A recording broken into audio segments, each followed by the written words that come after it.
Morning दोस्तों, हम आज पढ़ेंगे प्रधानमंत्री के संबंध में।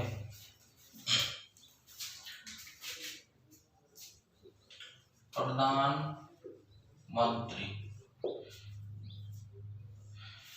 Prime minister, PM. प्रधानमंत्री पढ़ने से पूर्व एक अनुच्छेद और पढ़ेंगे, अनुच्छेद 74, जिसको हमने पहले पढ़ लिया था। अनुच्छेद 74 ये बताता है कि राष्ट्रपति की सलाह के लिए एक मंत्री परिषद होगी जिसका मुखिया प्रधानमंत्री होगा। मुखिया। फिर उसके बाद में आता है अनुच्छेद 75। अनुच्छेद 75 ये बताता है कि राष्ट्रपति जो मंत्री परिषद के मुखिया के रूप में प्रधानमंत्री की नियुक्ति करेगा।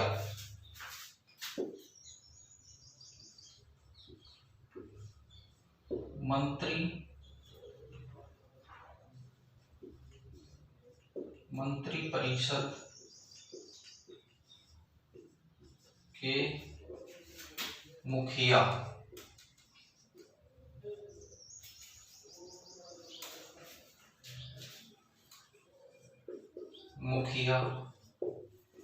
के रूप में प्रधानमंत्री की नियुक्ति करेगा।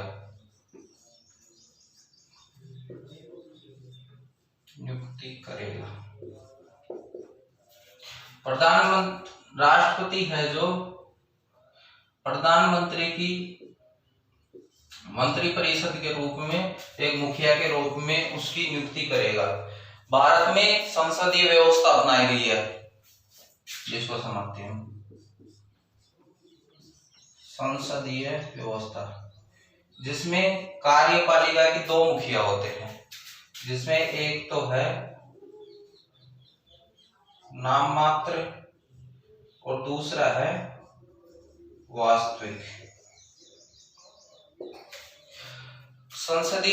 भारत में संसदीय शासन व्यवस्था अपनाई गई, जिसमें कार्यपालिका के दो प्रमुख होते हैं, एक तो नाम मात्र का, एक वास्तविक। जिसमें वास्तविक में है पीएम अर्थात प्रधानमंत्री और नाम मात्र में है राष्ट्रपति। राष्ट्रपति को काफी सारी शक्तियां प्रदान की गई है, लेकिन उन शक्तियों का प्रयोग वह प्रधानमंत्री के परामर्श के आधार पर करता है। फिर उसके बाद में हम आगे चलते हैं।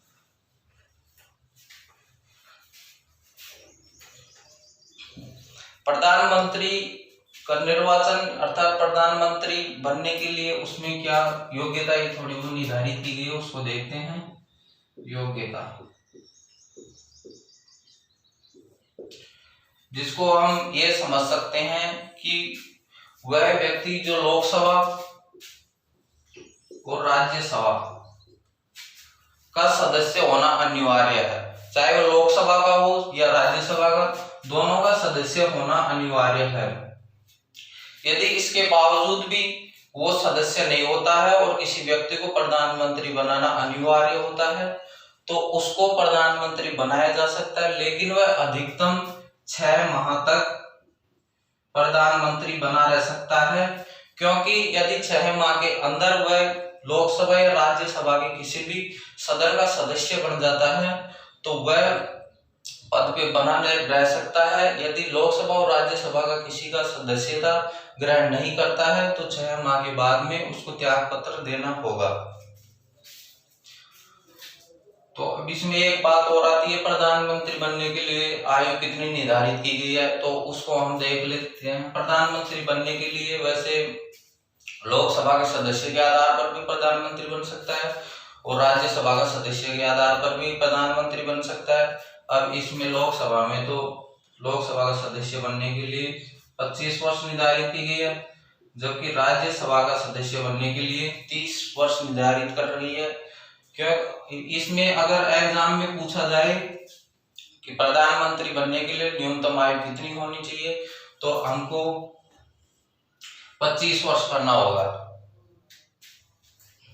30 वर्ष राज्यसभा सदस्य के आधार पर बनता है, जो कि ये प्रधानमंत्री होता है जो लोकसभा के प्रति उत्तरदायी होता है, क्योंकि लोकसभा सदस्य ही इसके बहुमत, ये लोकसभा में बहुमत दल का नेता होता है, अर्थात ये लोकसभा के प्रति उत्तरदायी होता है।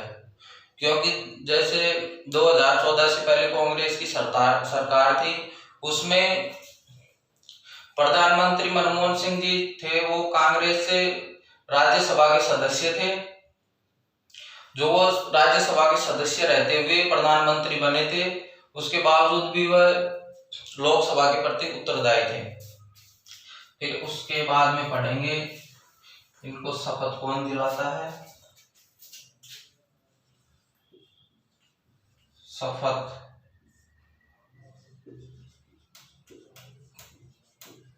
त्याग पत्र, प्रधानमंत्री को शपथ है जो राष्ट्रपति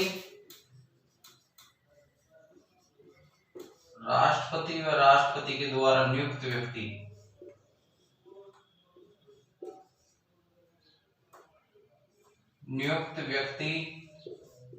इनको शपथ दिलाता है। संविधान की अनुसूची 3 के अनुसार राष्ट्रपति व राष्ट्रपति के द्वारा नियुक्त व्यक्ति इनको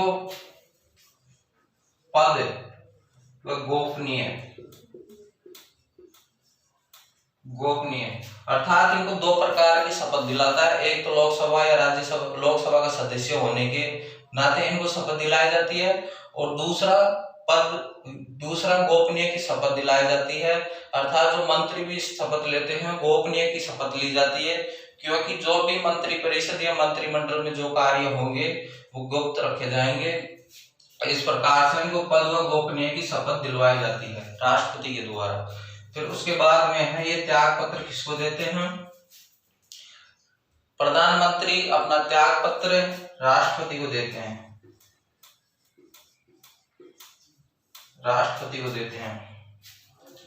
फिर उसके बाद में देखते हैं इसका कार्यकाल।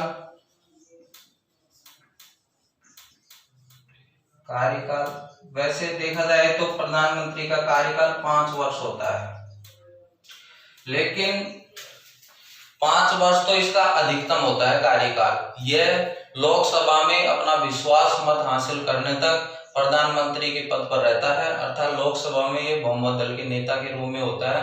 जब तक इसका बहुमत बना रहता है तब तक ये लोकसभा में प्रधानमंत्री के रूप में रहता है। लोकसभा में बहुमत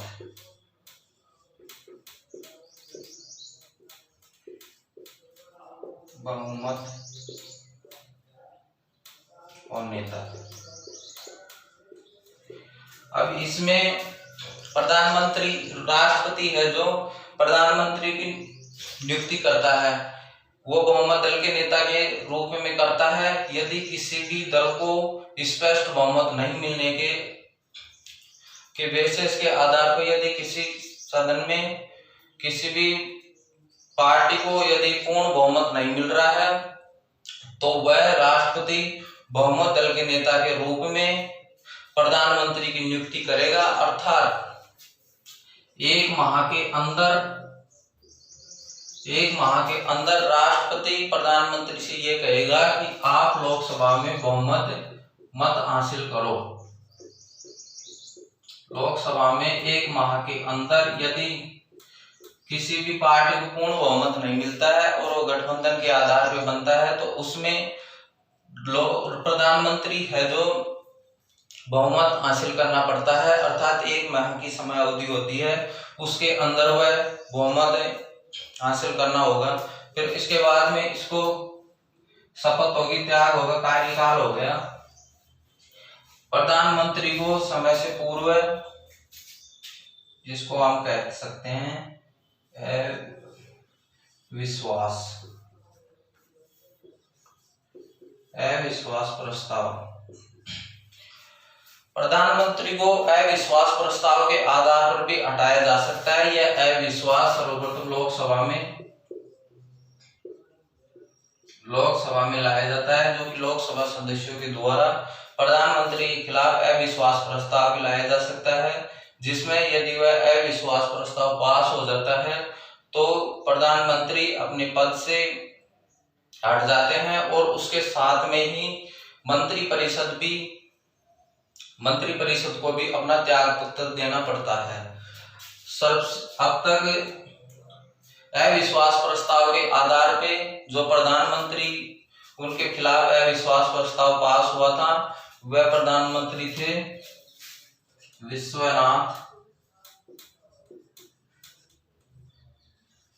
प्रताप सिंह। अविश्वास प्रस्ताव के आधार से हटने वाले प्रधानमंत्री विश्वनाथ प्रताप सिंह थे, जो लोकसभा में अपना पूर्ण बहुमत स्पष्ट नहीं कर पाए और इनकी सरकार गिर गई थी। अर्थात ये अविश्वास प्रस्ताव के आधार पर हटने वाले पहले प्रधानमंत्री थे।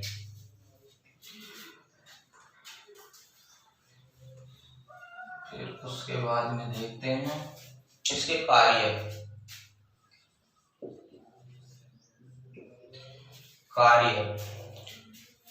यह राष्ट्रीय विकास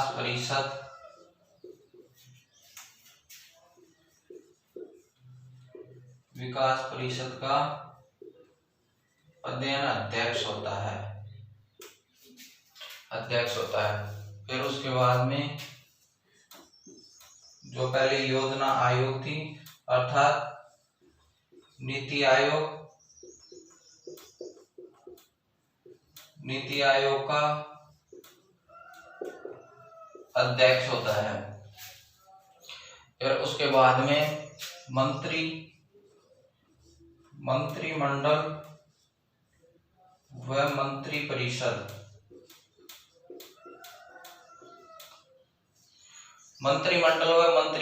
की अध्यक्षता करता है।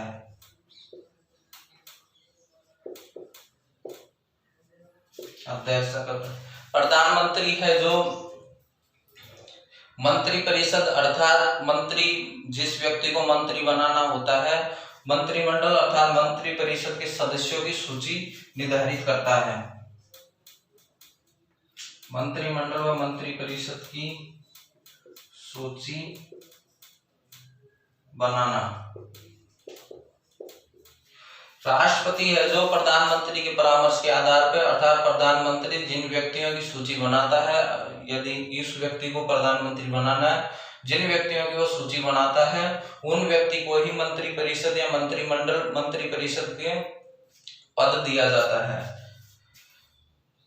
फिर उसके बाद में आता है यह कई प्रकार के जैसे अंतरराष्ट्रीय समझौते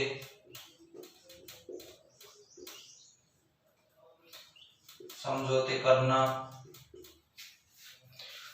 अंतरराष्ट्रीय संधियां करना।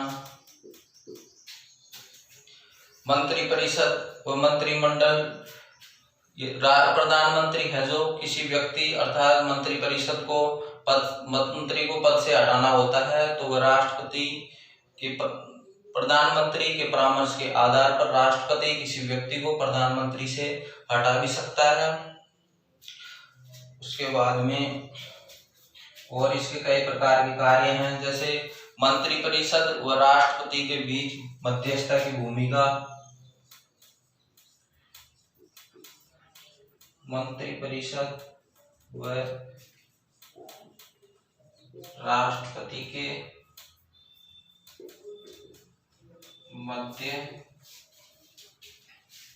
मध्यस्थता की भूमिका। मंत्रिपरिषद व राष्ट्रपति के मध्यस्थता की भूमिका। फिर उसके बाद में और भी कई प्रकार के कार्य हैं, जैसे राष्ट्रपति को मंत्रिपरिषद की रणनीतियों से अवगत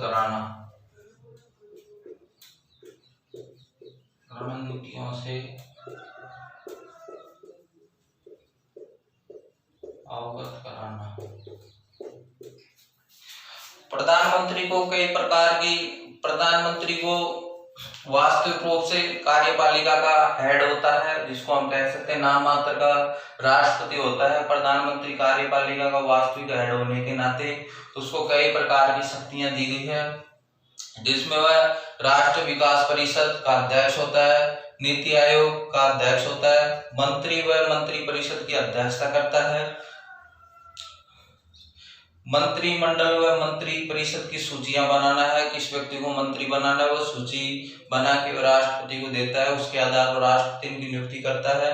कई प्रकार के अंतर्राष्ट्रीय समझौते एवं संधियां होती है, उनमें प्रधानमंत्री की अहम भूमिका होती है। मंत्री परिषद व राष्ट्रपति के मध्य मध्यस्थता की भूमिका के रूप में कार्य करता है। राष्ट्रपति को मंत्री परिषद की रणनीतियों से अवगत कराया जाता है, अर्थात कार्यपालिका में जो भी कार्य होते हैं उनको मंत्री परिषद के अध्यक्ष पद के रूप में होते हुए ये राष्ट्रपति को अवगत करवाता है। फिर उसके बाद में कई प्रकार के जैसे सम्मेलन, कई भी अंतरराष्ट्रीय सम्मेलन होते हैं जिसमें वह भारत का प्रतिनिधित्व के रूप में कार्य करते हैं। इस प्रकार से प्रधानमंत्री को कई प्रकार की विशेष शक्तियां दी गई है, जिनको हमने समझा। फिर उसके बाद में देखते हैं कुछ प्रधानमंत्रियों के बारे में विशेष चर्चाएं बातें हैं, उनको हम देख लेते हैं। सबसे प्रथम प्रधानमंत्री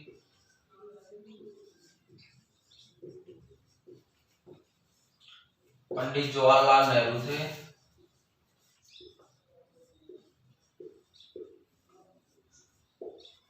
जवाहरलाल नेहरू ये ऐसे व्यक्ति थे जिसका कार्यकाल सबसे ज्यादा रहा था। इसने लाल किले पे 17 बार, यह एग्जाम में कई बार क्वेश्चन पूछ लिया जाता है, लाल किले पर 17 बार इसने तिरंगा लहराया था। ये एक ऐसे व्यक्ति हैं जिसने सबसे ज्यादा कार्यकाल इसका रहा था। इसने 17 बार लाल किले की प्राचीर पर तिरंगा लहराया था। फिर उसके बाद में एक प्रधानमंत्री और थे, चौधरी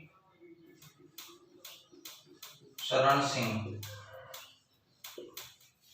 ये एक ऐसे प्रधानमंत्री थे जिन्होंने लोकसभा का सामना नहीं किया। लोकसभा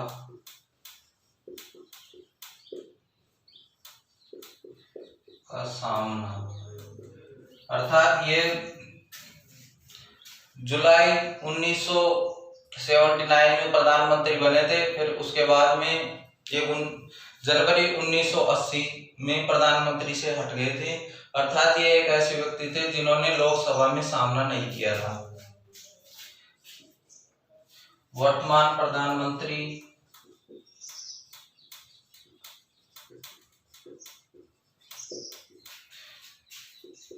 नरेंद्र मोदी हैं, अर्थात वर्तमान में 17वीं लोकसभा चल रही है, 17वीं लोकसभा। इस प्रकार से आपको प्रधानमंत्री संबंधी तमाम जानकारी जो हमने समझी है वह याद हुई होगी, समझ में आई होगी। और इसी प्रकार के वीडियो देखने के लिए हमारे चैनल को सब्सक्राइब करें, जिसका लिंक आपको डिस्क्रिप्शन में है। लाइक भी करें और अपने दोस्तों के साथ शेयर करें, जिससे हम इसी प्रकार के और अच्छे वीडियो बना सके, हमारा मनोबल बढ़े, जिससे हम कुछ अच्छा बेहतर कर सके। धन्यवाद।